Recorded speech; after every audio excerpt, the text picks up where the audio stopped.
Just the tips. What's up, guys? Mike here, Just the Tips. Today we are going to talk about where we've been, what we've been doing, and why you haven't seen a lot of our stuff lately. If you haven't been following along, we've been pretty busy this winter.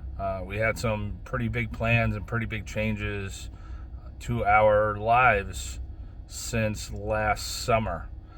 So we're gonna I'm gonna start us back there. I'm driving right now, but sorry for the noise. I'm just gonna talk to you guys and be real with you guys about what we've been doing for the last, I don't know,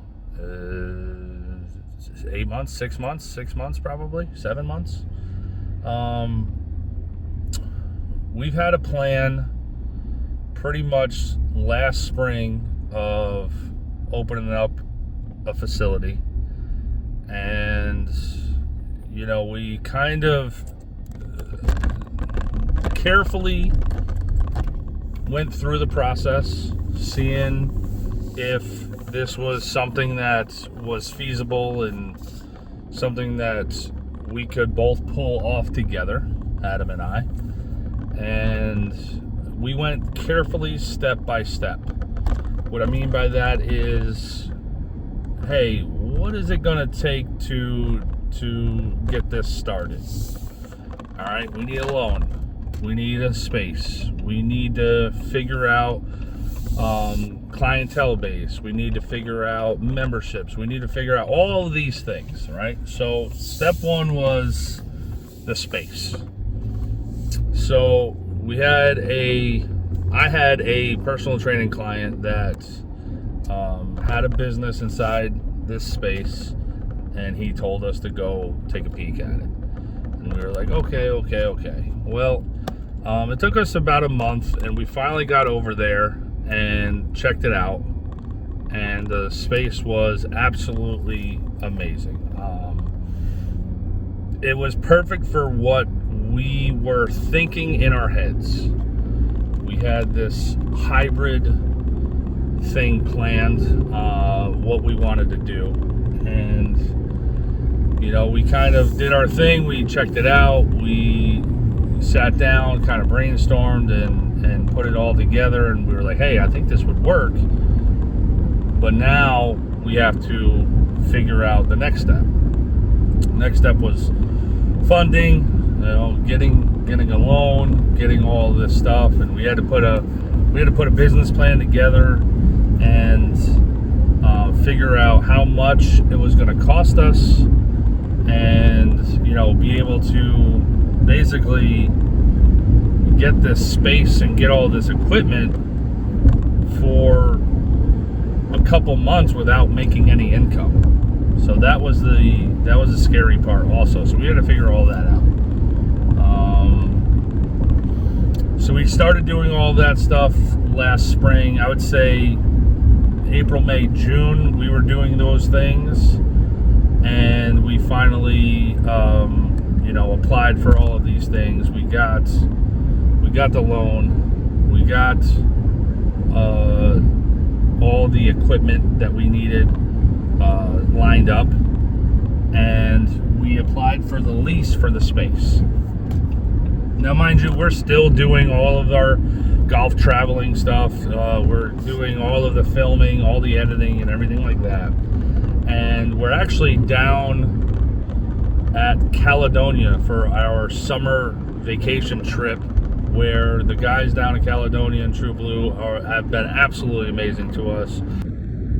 Big shout out to Bob, Bart, Stuart, Dave, everybody else down there in True Blue, Steve, the cart guy.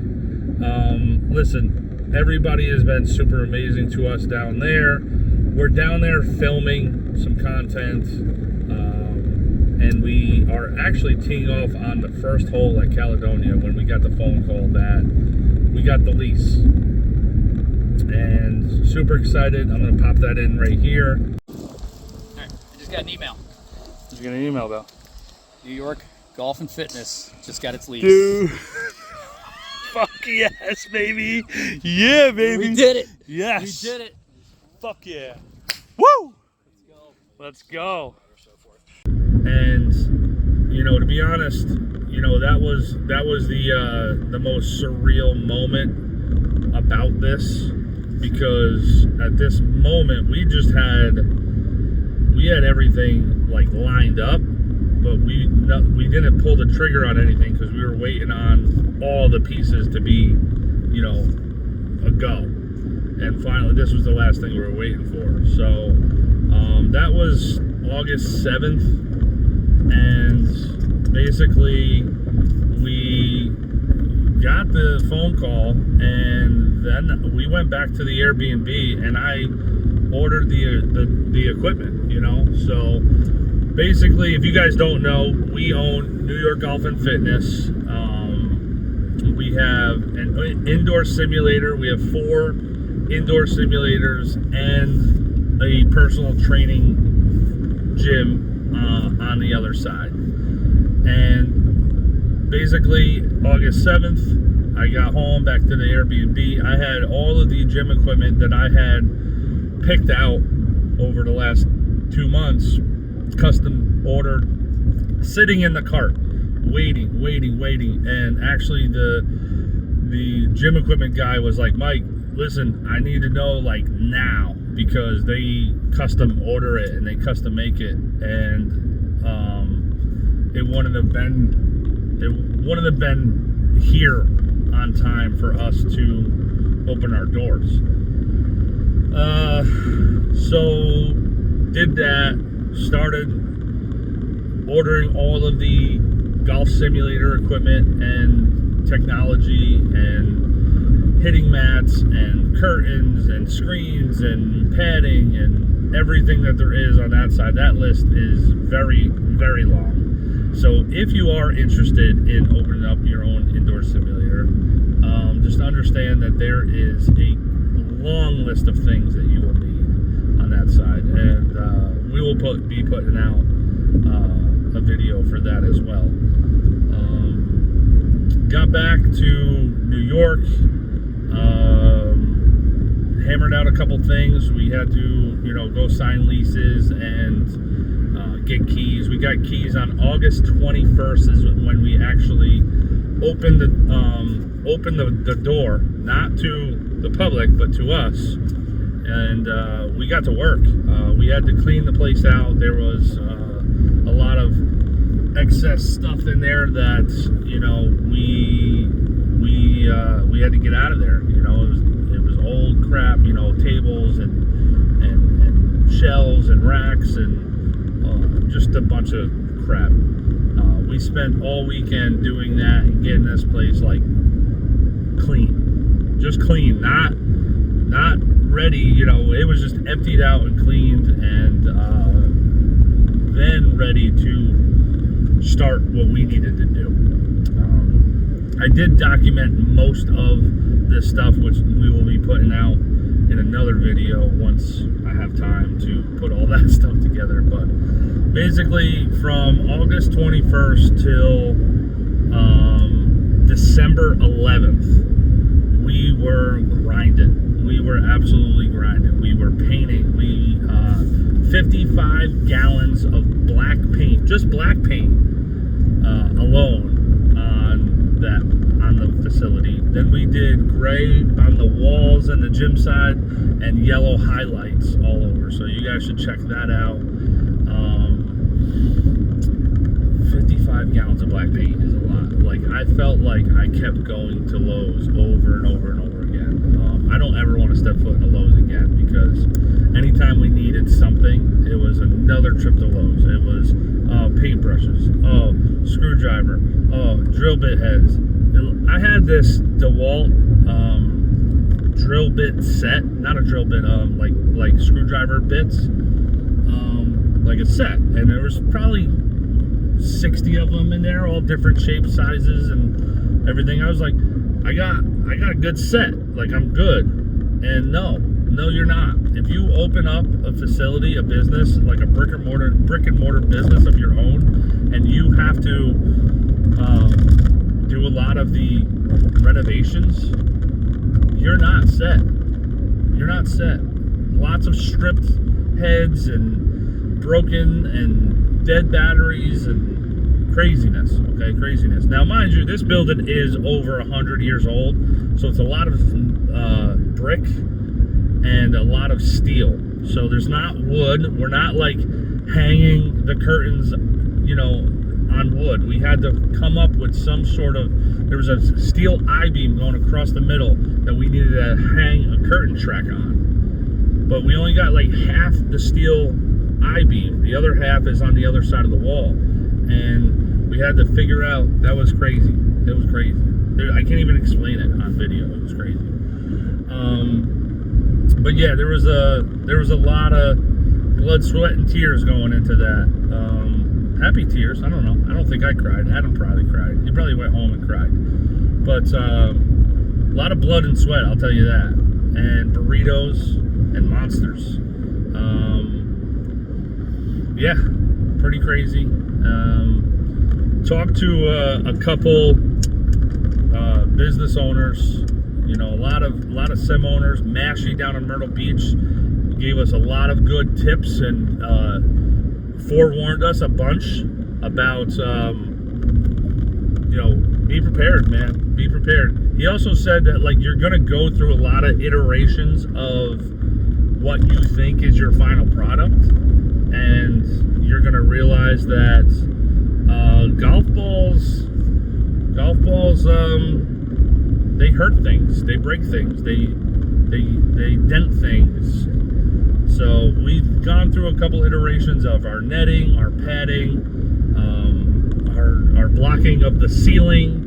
We had holes in our drop ceiling. I actually had to climb up on top of a ladder, and got up into our drop ceiling and got balls out of there. Like, yes, there were balls up in our drop ceiling that is, I would say 15 feet. 15 feet, yeah. We needed a scissor lift when we were first painting that place and getting some of the. I had to take a lot of the bulbs out of the lights just because it's a simulator, so you gotta like have it somewhat dark in there. We rented a scissor lift that was like 20 feet tall. So yeah. Anyway, that's what we've been doing. I got the gym side, we got sim side, and we got right to work. Right, like so we've been painting, we've been building, we've been tiling, we've been plumbing, electric, we've been doing it all, building things, laying turf, hanging screens, cutting mats, building padding around. What else have we been doing? Painting. Front desk, front gym area. We did the entire floor in a one-part epoxy with a clear coat over top with the flakes inside. Yeah, it's been a hell of a ride, and I'll be honest. So we had an open house, like a soft open house, to just our friends and family that have been asking. When we were opening up, what's the deal? What's the prices going to be? What's the place looking like? So we had a soft opening up in like early November. We finally got the place to somewhere where we weren't embarrassed to show it to people, and we had a really, really good turnout, and a lot of people came, a lot of people were excited, and they wanted to know when we were opening, and we didn't have an answer because we had to still jump through a lot of hoops through our city with permits and electric and plumbing, and we had to hire an architect who has been amazing through the whole thing, helped us get through a lot of the hurdles, but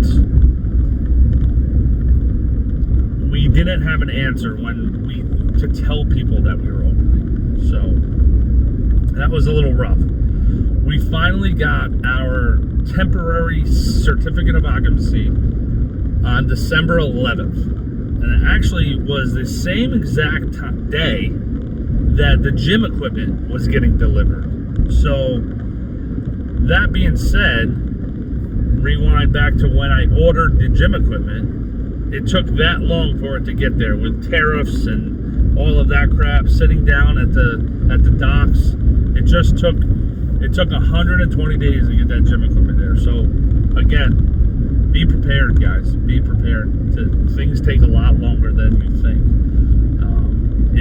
Adam and I actually, it was funny. We both, his wife had asked us both at separate times. He didn't know what my answer was. She asked me, when do you think you'll be open? And I said October 15th. And he said October 15th. At a different time, she asked him. And I was present, but he didn't know what my day was, which was hilarious. It wasn't even close. December 11th, we officially took the paper off the windows, opened the place up to the public. And from day one, we got busy, right? People were waiting for us to open up this facility so that they can get to work and get practicing, get working out, and getting better. And so from August 7th, we got the lease call. We got home and we got right to work. We haven't really been able to film more or put together the content that we were filming for. So that is the reason why we haven't done podcasts, reason why we haven't been putting out content every day like we used to. And yeah, we're busy, guys. We are busy. So that being said, 2026, I know we are, 2.5 months in, but 2026, you're going to start seeing more Just the Tip stuff. You're going to start seeing a little bit of a crossover between the New York Just the Tips and New York Golf and Fitness stuff. So some stuff inside the Sims, some workout stuff, things like that for Just the Tips, but also New York Golf and Fitness. And we're going to make this thing bigger and better, Maybe we go around not only to golf courses, but we go to other Sims and check their places out and, kind of help you guys decide, what you should be doing inside to do your practices and your training and things like that. So, one of the cool things is we have an in-house pro at New York Golf and Fitness that, to be honest, he likes doing his sessions, his lessons inside over outside because of the numbers. You can see all of the numbers dialed in on the screen to where you're not guessing, right? So, and he's explained this to me. He's like, who cares where the ball goes?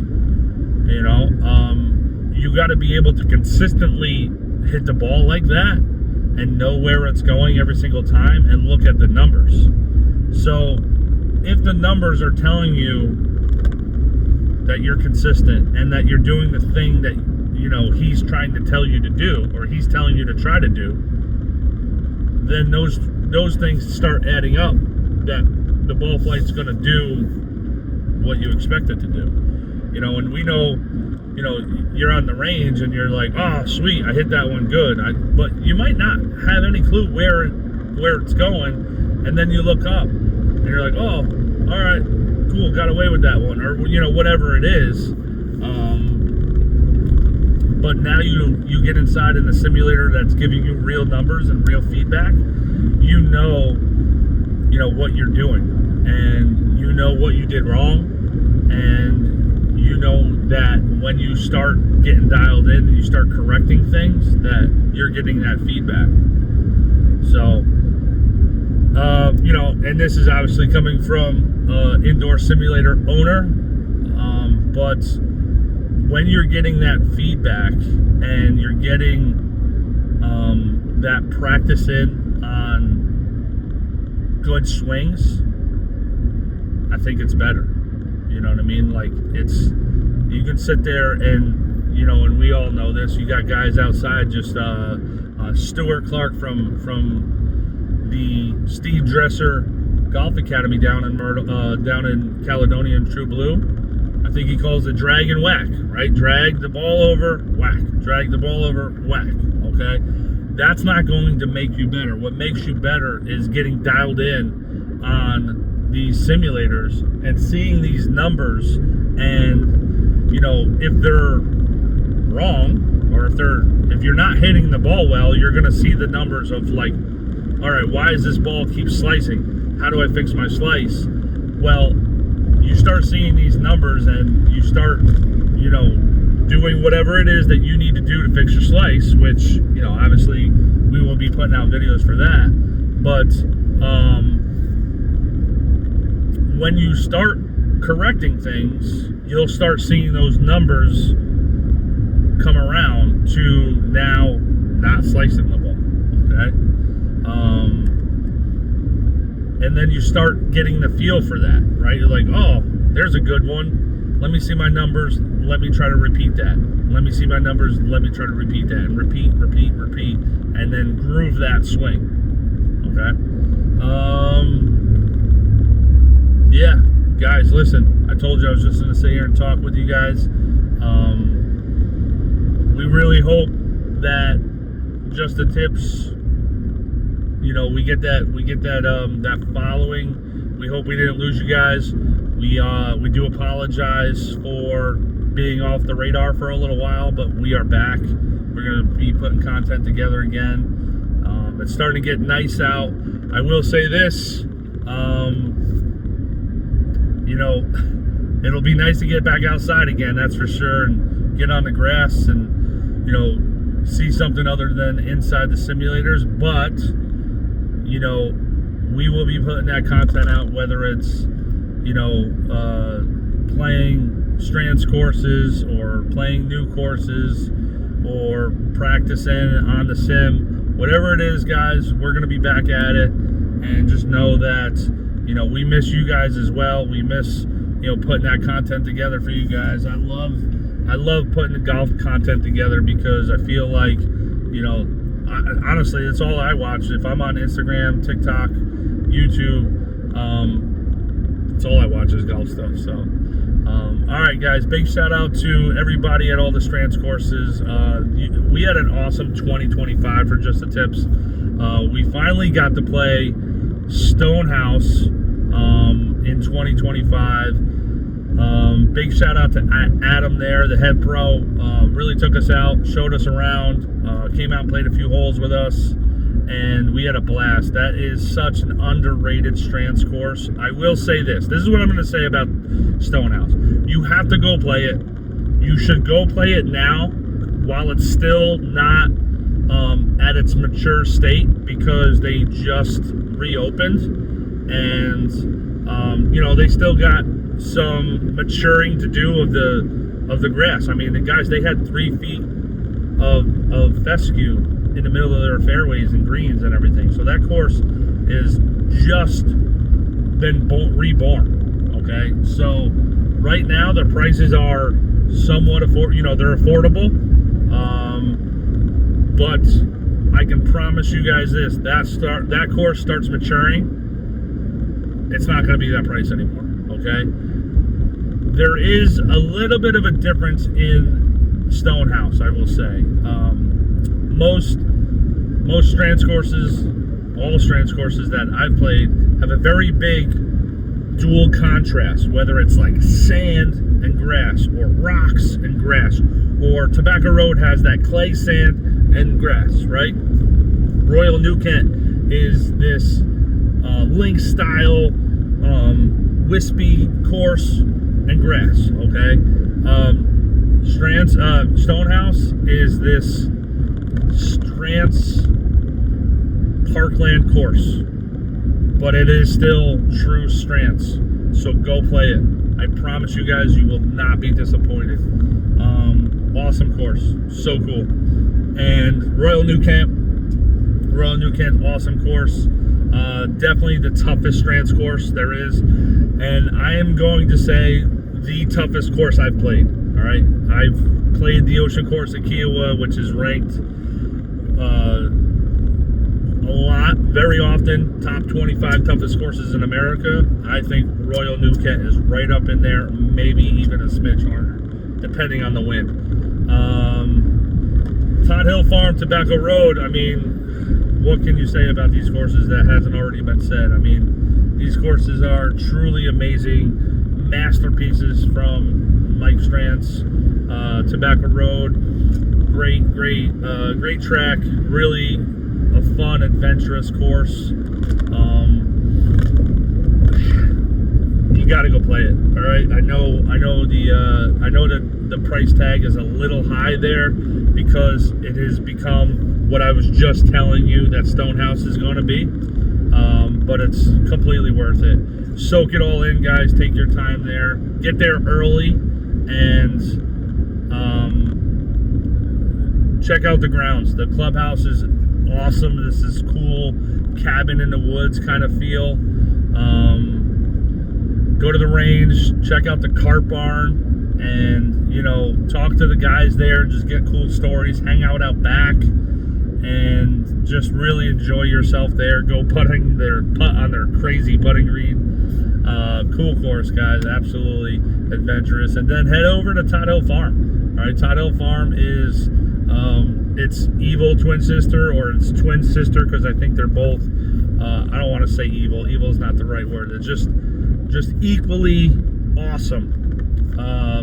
Instead of the sand where Strantz put all these things, he put rocks at Todd Hill Farm. So, and the guys over at Todd Hill, absolutely awesome.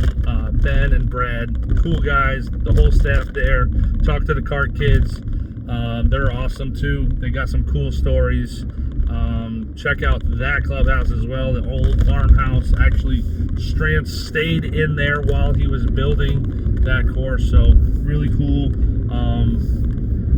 The greenskeepers, actually, assistant greenkeeper Brock used to play there when he was younger and actually lived around right there while it was being built. So he actually has really cool stories of what it was like before, what it was like during, and what it was like once it was open, which is really cool. So that's talking with Brock one time. We played with him, and head greenskeepers Kurt. We played with them, and really cool stories about the lay of the land there. We played with Brad and Ben. Ben, head pro. Brad's the head shop guy, and awesome stories as well. And 2 really good sticks. Actually, all 4 of those guys are really good sticks. So you Southern boys got a little bit of advantage on us. Yeah, guys, Todd Hill Farm clubhouse, awesome course, amazing. I compare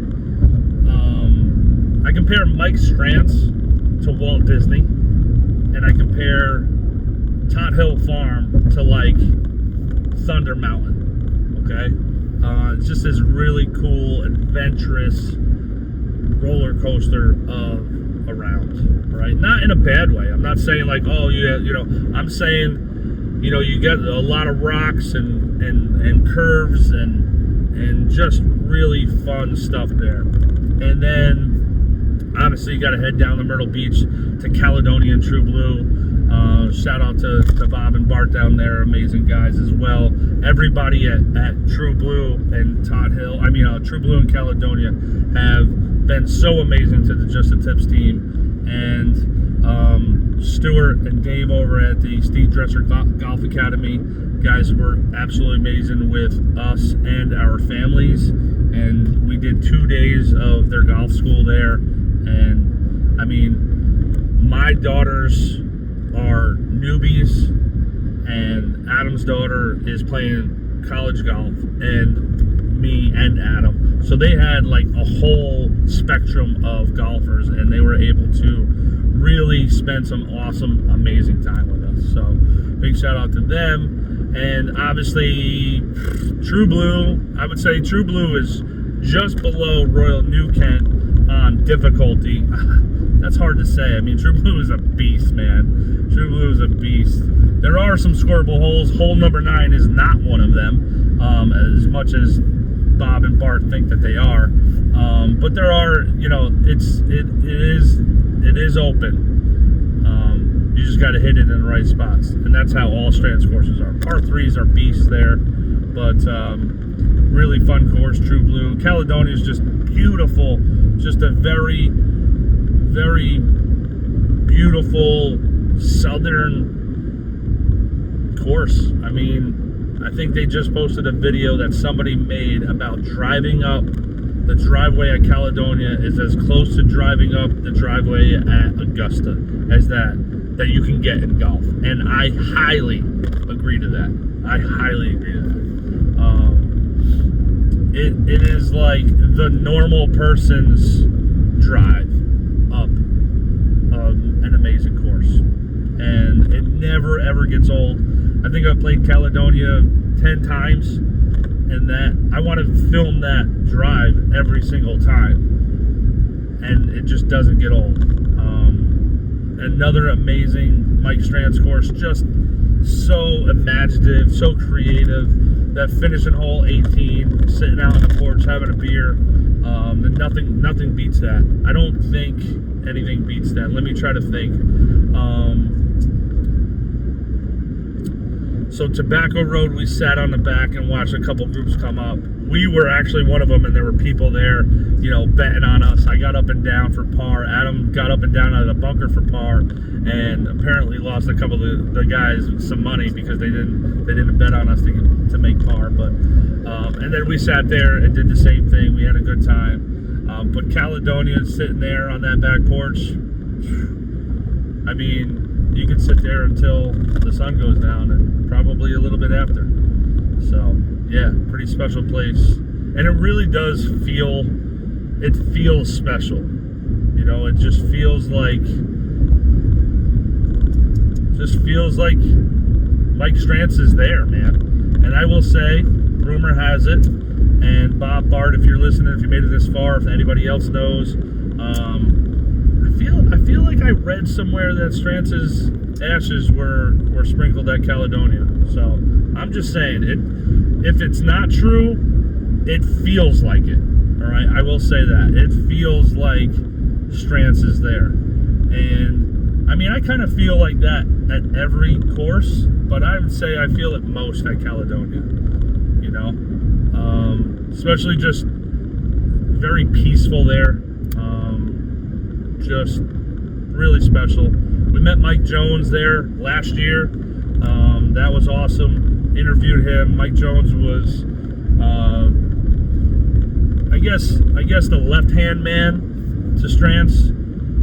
Mike Strands had a partner that he was doing everything with, and then you had Mike Jones and Jeff Jones underneath that of doing all the dirty work. Although Strands did a lot of the dirty work himself as well, but Mike Jones and Jeff Jones were, the guys on the dozers, moving stuff, and head shapers. That's what they're called, head shapers. And you guys should check out our interview with Mike Jones. Amazing guy. I would love to be sitting at Thanksgiving dinner with these guys. It would have been an absolute life-changing experience. Bulls Bay, head down to Charleston, a little further south of Myrtle Beach, about a half hour north of Charleston, kind of up the coast, and only private course on the east coast of Mike Strands's, and Hootie, what's his name? Darius Rucker is a member there, and if you actually go onto their website or check out their hole-by-hole flyover, you'll notice the voice of that is Darius Rucker. He is one of their members there, and Darius is from Charleston. I think he's from somewhere around Charleston, but I think he kind of says he's from Charleston just to kind of be more less specific. Dude, cool course. We got on Bulls Bay because Adam drunk emailed the owner of Royal New Kent, who we interviewed as well. And we thought we were going to be able to get on with just a couple of different phone calls from people who said that they can get us on. The owner of Royal New Kent, Willie Downs, offered, and we said no because it's going to look bad, because now we're trying from like 14 different angles. And Mr. Downs said it won't be a problem. He's like, it's no big deal. We're like, all right, thank you, but no thanks. We don't, we tried. Well, Adam got drunk one night and just emailed Willie and asked him, and next thing you know, we had a tea time like 2 days later at Bulls Bay. So thank you, Mr. Willie Downs. This guy, Willie Downs, is awesome. I didn't even talk about him when we were talking about Royal New Kent, but Willie was super cool. We did an interview with him and the head pro, Tim MacArthur at Royal New Kent. Check that one out too, guys. Bulls Bay, something special also, guys. I think Strantz really, I think he saved a couple special ones for that. I think he had some holes that he had in the book, in his sketchbook, that he was just waiting to use at the right place. And you'll see some really, really cool holes. I think it's hole number 5. Hole number 5. They actually built this tee box out in the marsh. They built a bridge and a tee box 50 yards over out of the way. I can't imagine what just building this tee box and this bridge cost, but just was like, hey, I want a tee box over there. And very cool hole. Very cool course. You kind of come from the clubhouse down towards the marsh. You play a couple holes towards the marsh, you come back inland, and then you go back to the clubhouse. Then you go around another way. Very cool layout. If you look at the layout, go check it out on Google Maps, guys, because it kind of comes down from the clubhouse and around all the way around the clubhouse. Cool. I also heard about the clubhouse that, and I don't know this, and if anybody's listening to this and knows, I haven't really heard of other course designers having a say in where the clubhouse goes, what the clubhouse looks like, and the design of the logo even of the course. But Strantz, I heard a story about Strantz. Strantz was building this hill in the middle of Bulls Bay where the clubhouse was going to go. And he goes to one of the owners, this famous lawyer down in Charleston, says, hey, this hill needs to be 10 feet higher. And this guy goes, wait, what? He's like, what do you mean? He's like, it's high enough. Don't you think it's high enough? So he goes and gets a scissor lift and pulls it over, and he tells the guy to hop on, and he raises the scissor lift up 10 feet. And then the owner's like, all right. He's like, I see it. He was like, how much? And it was another $1 million or whatever, just to raise it another 10 feet. And if you guys go to Bulls Bay, which, if you do, let me know and invite me, because I want to go also again. But if you get in there, it's a cool vibe, that's for sure. It's definitely Mike Strantz's vibe. And actually, he built a house at Bulls Bay. He bought a lot there, and I think he lived there. I think he built a house and lived there for a little while. But yeah, I think that is true. Don't quote me. But I think he was doing that, and then he started his projects out west. He was building Monterey Peninsula Country Club and Silver Creek Valley Country Club.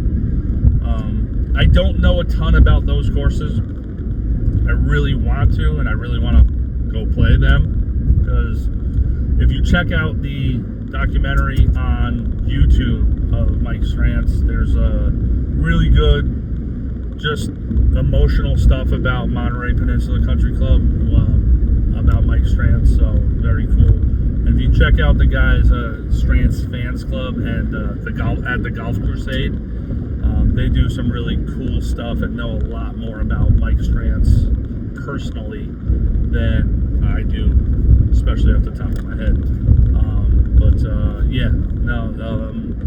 Really amazing 2025.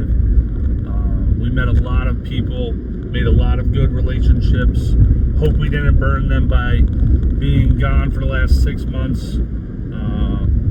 We do miss, I miss that world. I miss, social media and meeting people and hearing stories and hearing how people just played Todd Hill Farm and it was even better than I described it.